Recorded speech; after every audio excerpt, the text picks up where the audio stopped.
to Hemwick Charnel Lane. Good. At the very least, I have that lantern set up already. Just getting over there from the Grand Cathedral is kind of a pain in the butt. Rather not deal with it. No, I think there's only one thing that I actually missed from, well, there's a couple things I missed on this character. I generally have one, like, 100% everything, almost everything possible character, and then I'll have my, my joke character who I play and I enjoy and I do a couple run-throughs, but I don't play him as seriously. I kind of get what I can, but I just kind of find a weapon I like with him that I haven't tried, and then I run rampant, go wild into the blue yonder, the blue unknown, the blue man group. Oh god, hi there. She kind of snuck up a little bit. I'm vaguely impressed. Oh, jeez. Maybe it's because I turned the volume down. I can't hear him coming up on me.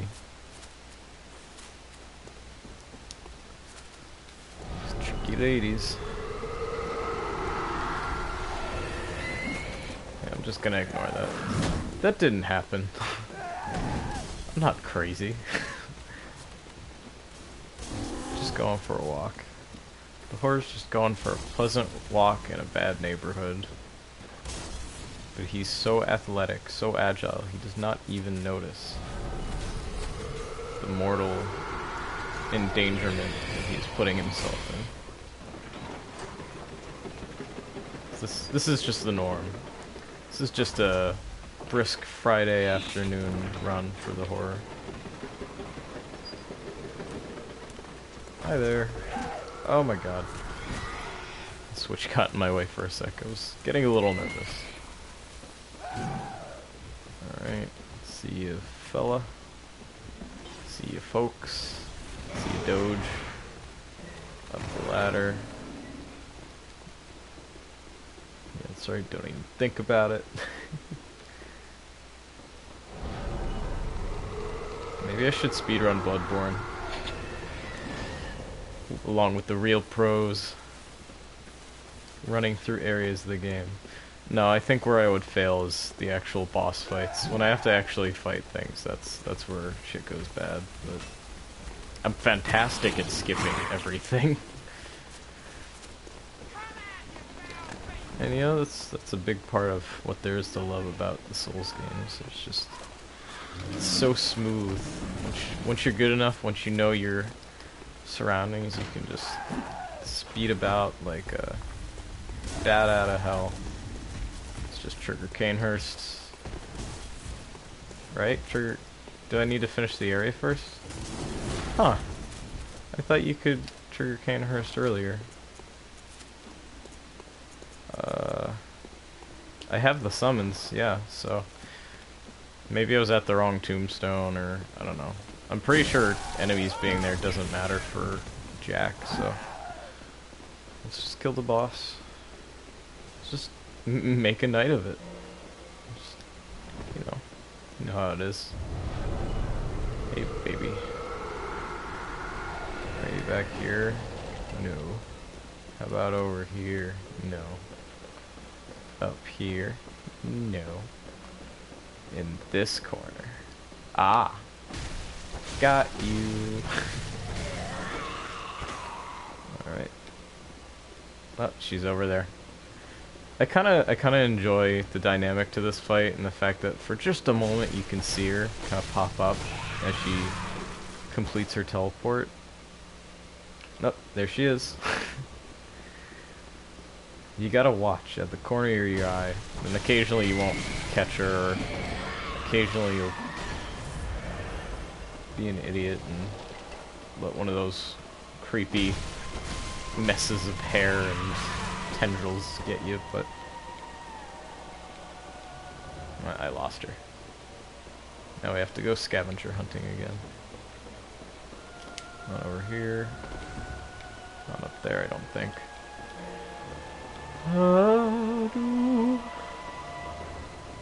And then when she gets to around this much health, I want to start looking for the one who doesn't tick down the health bar. Because they have that lovely twist of, oh no, there's a second one. Oh, there's the second one. Good. I wasn't sure if it was the right one, but...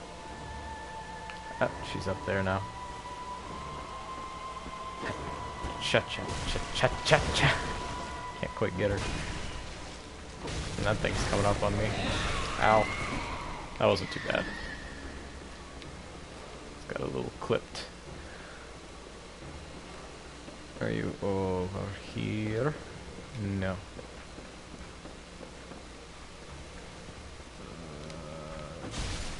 There she is again. There she goes again.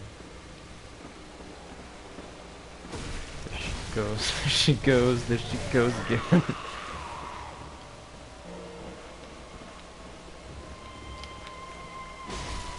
The horror is just infatuated with these eyeball-covered ladies. It's like, now there's a woman who knows how to express herself. Oh, that's gross. That's something the horror would do, though. I believe it. The weirdo. Oh, you're getting too dead.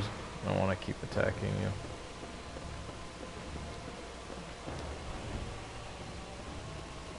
Oh, that's one. Nope, same one. Gotta gauge her health carefully. Because as long as I don't kill one, then the other one won't start respawning. There you are.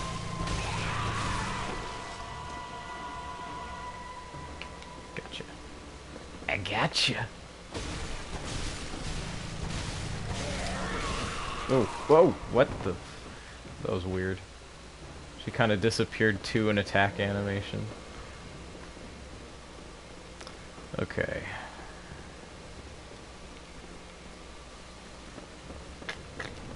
That's one. Oh, that's the one I don't want.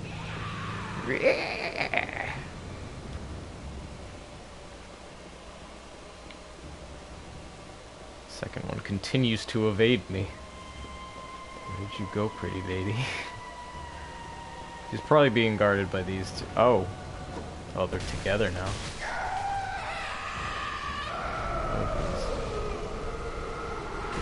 Ah, no. She doesn't have much health left. And there she is. Oh, fuck you. If this kills me, I'm gonna be real upset. Alright, good. They keep spawning like right next to their lackeys though, which is gonna be a problem for me because of that. You annoying sack of old lady. Oh, whoa. Oh, no, no, bad. See, I don't know if mashing buttons help, but it surely makes me feel better. And that's gotta be worth something. Ah, damn it. See, I told you. Shit takes too long. Oh, God. And they start spell casting, and I hate it. Alright, now I gotta find the other one. Is she up here? It looked like she was over here. Yep, there she is. Keep getting uncomfortably close to their bodyguards. Usually they aren't this campy with me. But this is no usual night. This is pre-Dark Souls 3 night, and Bloodborne's gonna give me trouble. Because it doesn't want me to stop playing it. Oh. Oh, no, no, no, no, no! Please tell me that counts. Yes. Yes? Okay. I don't think I've ever managed that before. That's a new event. Oh. That was good. I like it. I should do that more often.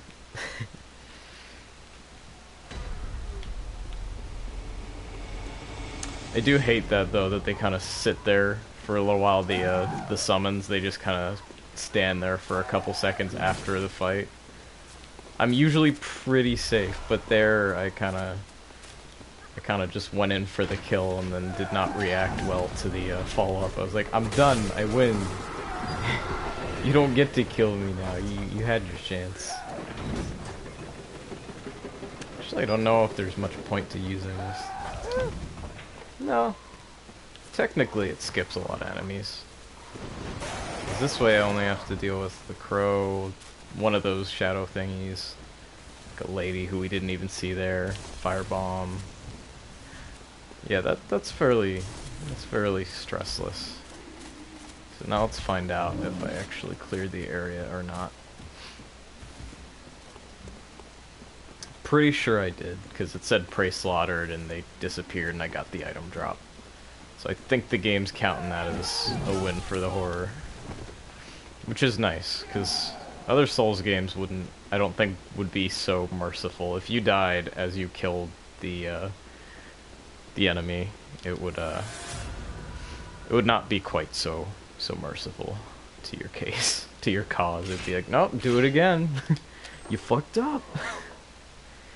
At least in my experience, I don't know. Maybe I'm remembering it wrong, or I had a particular case. I think the earlier Dark Souls games were more stingy about killing the boss on your own death.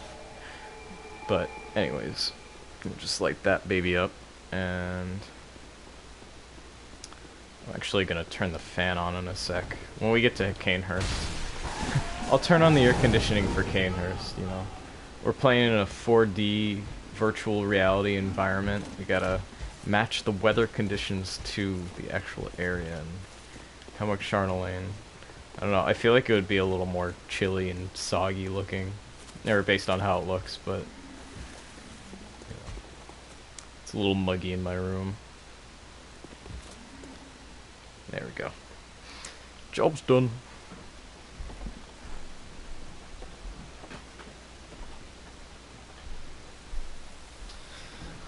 I'll just turn the fan on low so I don't bug anybody with that. Smack 'em good. Hey, Freeze Angelo. Sorry if I was a little delayed. I didn't see anybody had posted anything until now. I really need to get like a Yig cam on my streams. I don't know how I do that on PS4. I guess I could get a PlayStation Eye, but that'd be great. Just have like a small portion of the screen taken up by Yiggoth crawling around in his cage. You guys could occasionally see him just kind of pass by or look at the camera. It's a new evolution of face cam. It's Yiggoth cam, snake cam.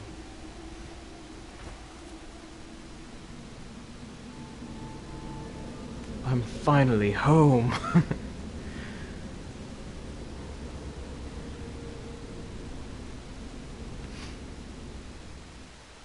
This is the horror's favorite vacation spot.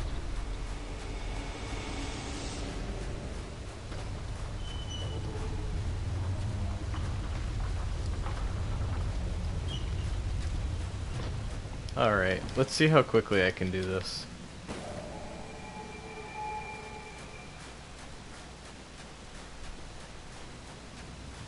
I'm hoping I can get to the boss in a single run, but we'll see.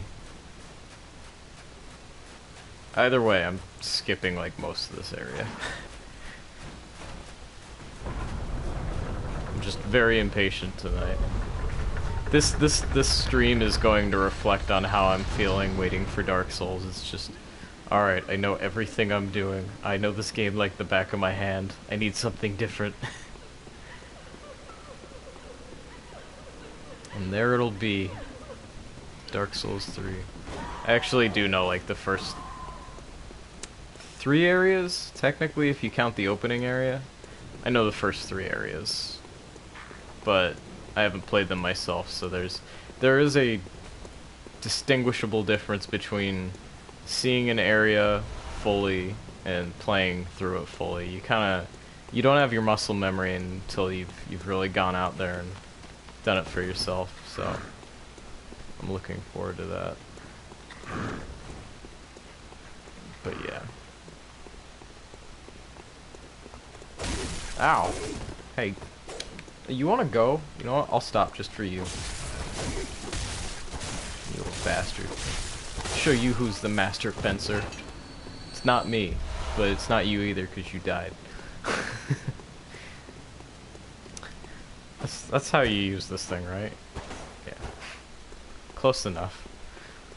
Just kind of smack you with it.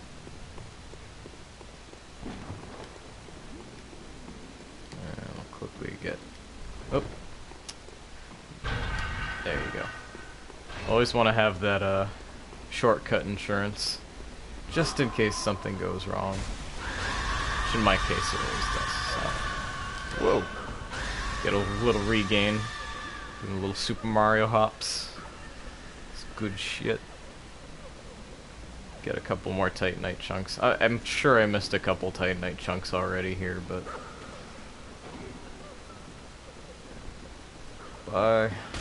Ow. There you go. Excuse me. Those guys, if I recall, can do like an insane amount of damage. They nail you with a particular attack. I think maybe that dash attack he was doing. Not the one I got hit by. The previous dudes. Lash out at me. No. I don't need to be in here. And I'm not going to continue to be in there, because that room has a tendency to kill me. I tend to screw something up. Oh! Wow. Thank God for architecture. I thought I was just going up on a ramp leading to just a straight drop to my death. Alright. Let me check comments while I'm climbing. Feel free to play Snake Eater in your head. Hail to the horror, baby. I was thinking about who the horror's voice actor would be. And now that I've brought up the story, I think I forget. Oh, okay, David Byrne. David Byrne of the Talking Heads. That is my personal choice for who I would want to voice the horror in his premiere television Saturday morning cartoon series, Adventures of the Horror, where he plays an intergalactic bounty hunter with a laser rapier. He doesn't actually fence with it or duel with it. He just shoots lasers out of it, and it's shaped like a rapier. Cause that's the future, baby. That's what it's all about.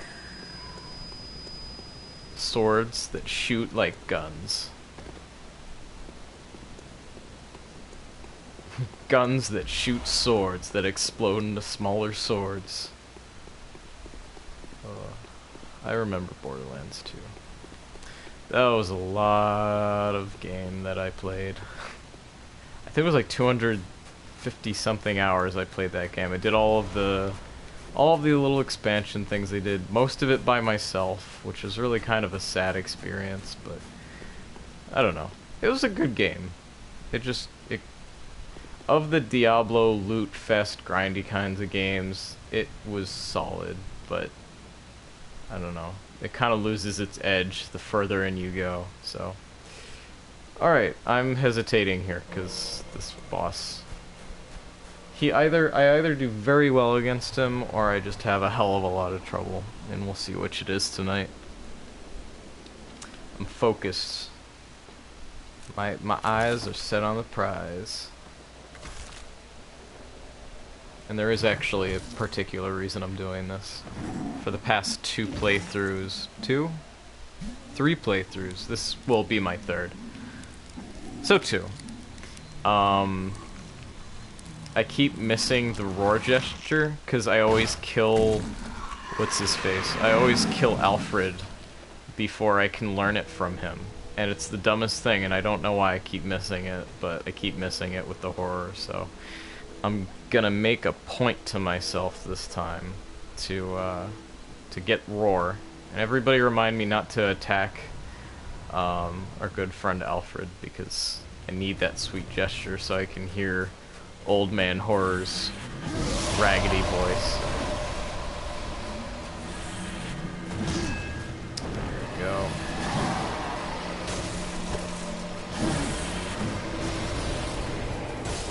dance around your throne a little bit so you can blow it up.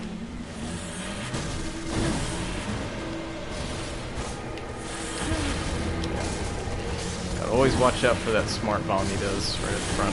Whoop, he's about to do it again. It's always harder to get a visceral on him in this phase. It's a lot more delayed. So technically it should be easier, it's just you get used to the fast timing of the second round, and then suddenly the really slow telegraphed one becomes like challenging by sake of the fact that you're expecting it to be harder than it is. Or faster almost. Not really harder, it's just a matter of what you're expecting the time for. You know, once you know it's moveset, it's like, I got this. Ow. Oh, you bastard. It's alright.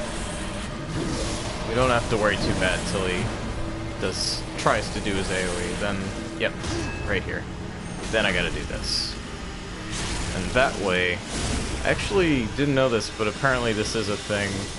If you let him pull that off, he gets like an aspect to his either his melee or just in general, where he deflects all of your bullets, which makes it very difficult, or not all of them, but like a good portion of your attacks, which makes it difficult to visceral him. And that's kind of one of the big strategies for this phase of the fight. You can see like knocking out his health with how aggressive he is pretty simple. He gets up, you shoot, he goes down. He gets up, you shoot, he goes down. Except for when he does this, of course. But that's the exception of the rule, really. Oh. See, I should have just shot. Oh! Alright. Gotta be careful, because it can do a lot of damage. I hate that attack. That one always screws me up on timing. And then he starts doing a slow scythe swings. I'm running out of bullets. Alright. Run in. Get that crap out of the way. Good. Maybe I'm just gonna grab some blood bullets. Ugh. I hate it. Stop doing it. I really like Martyr Logarius. Like, I'm kinda love-hate with him. When I have trouble with him, he's really frustrating, but, like, having a good solid one try go at him, I do enjoy the mechanics of this fight. Because he is a bit of a challenge. Alright, come on, one more time. Come over here. No. Of course you do that. Ow. Ooh, okay. What? Whatever. Just change your mind mid-flight. It's all good with me, Logarius. Oh, shit. I'm getting greedy. No. Nope. Oh my god. This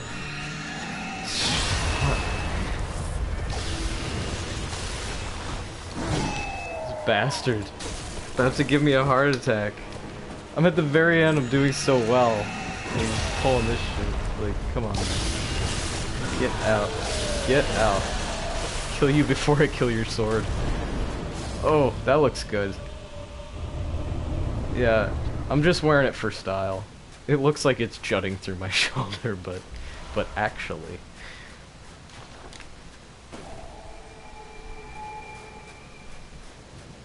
It was through my entire form. It was like bust through my shoulder blade, down into my rib cage, all my vital organs, and then, I don't know, out my hip. It's how you wear it with style in Bloodborne.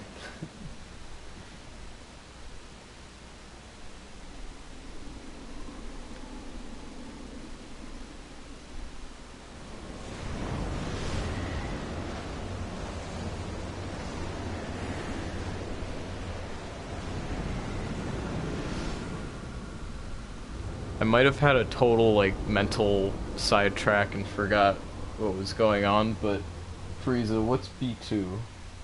Borderland 2, I'm sorry. Yeah, I got kinda, like, that's the thing that I always get sick of when there's random loot. I will never prefer random loot and like procedural generation to just linear games that are thought out and kind of plotted, and you know, I prefer less unique weapons, and I think this is why I like Bloodborne so much, maybe even more than the earlier Dark Souls. I can't make an opinion on 3, obviously, but I mean, I love the fact that there aren't that many weapons in Bloodborne. Some people are like, I hate it, but it's like, thinking about it this way, in Souls anyways, there's mostly, you know, a few different types, or a decent amount, especially in 2, there's a ridiculous amount, but of weapons that you can get, of different weapon types. Some of those have special abilities, and that's cool, but in Bloodborne, it's like every weapon type gets 1, maybe 2 tops relegated kind of weapons to it, and some of them cross over because, you know, the transformation movesets might be similar. So, you know, you might have like claw type weapons or punching type weapons. You have like the beast claws aren't the stake driver, but they perform kind of a similar speed, similar function in very different ways. And that's the thing, those minor differences and the fact that every weapon is like twofold is like, oh my god. It's just, I don't know. I can't understand when people say that Bloodborne lacks variety, at least in terms of the weapons. In terms of the characters, the quest lines, the covenants, yeah, totally. It really flopped on those, but from what I'm hearing, Dark Souls 3 more than makes up for all those aspects, and has a great selection of weapons, weapon arts and such, kind of make up for, you know, the equivalent, or not an equivalent, but kind of a new type of almost transformation weapon. Just having that extra little variety, although I hear a lot of people don't use them that much. Then again, like, I mean, some weapon transformations I honestly ignore most of the time, so that's not an issue to me. I don't know. I'm into it. I like this. You see this? I like this. This is my favorite.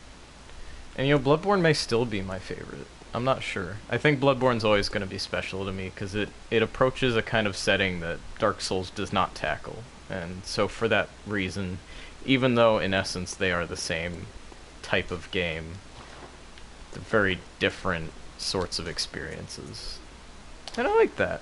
I think that's, you know, the fact that From Software can diversify their games without actually, like, changing that much of the core experience is kind of awesome, because I love this kind of game. I like seeing variations of the same game, like, what, 5 times over now? Demon Souls, Dark Souls 1, Bloodborne, and Dark Souls 3 now. And it's like, I don't know. I've never felt horribly let down by them. Not even 2. There were things that let me down in 2, but I don't think they were the things that let everybody else down. Although I totally acknowledge, like, some stuff in 2 was a mess.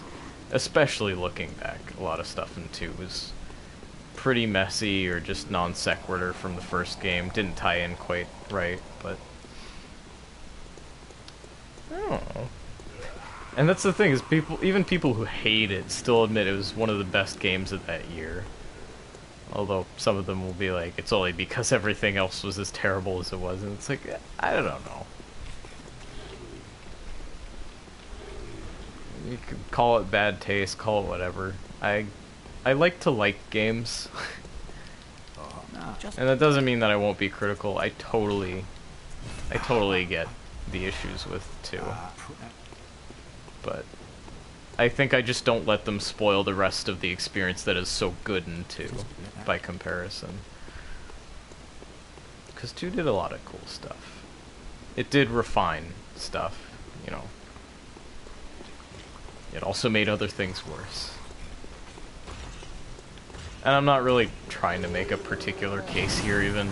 I don't think I'd be doing very well if I was, but it's just, it's a mixed game that overall is fairly good, in spite of its flaws. That's the main term to take count of. In spite of its flaws, it's really good. Dark Souls 1 is kind of good. Also in spite of its flaws, weirdly. People don't bring it up as much, but it really is that way. There's a lot that people forgive in 1. And especially like a third act that kind of hangs. Almost the same as 2. Not the same as 2 in terms of like just straight shots to the end, but yeah. It kind of dips and then rises again. Between Ornstein and Smo and the end of the game, it's like, you know, maybe I'll go here next. And that's not even so much your first playthrough, that really kind of sets on after you've played the game a couple times. I'm really interested in how that's going to feel in Dark Souls 3, because I'm hearing it is fairly short. It's longer than 1, but I've also heard it doesn't have that kind of slump, that senior slump of Dark Souls 1's latter half. So what was I doing now? I think I was going here. Yeah.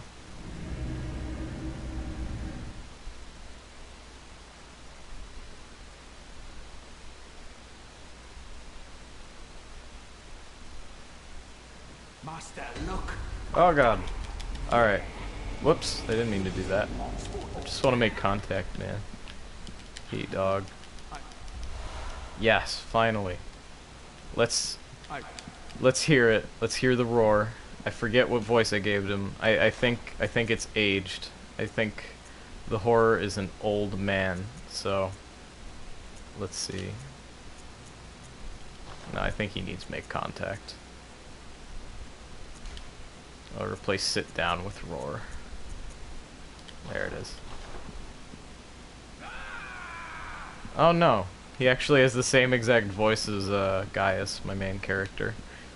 So I guess that's like mature. I think it's mature.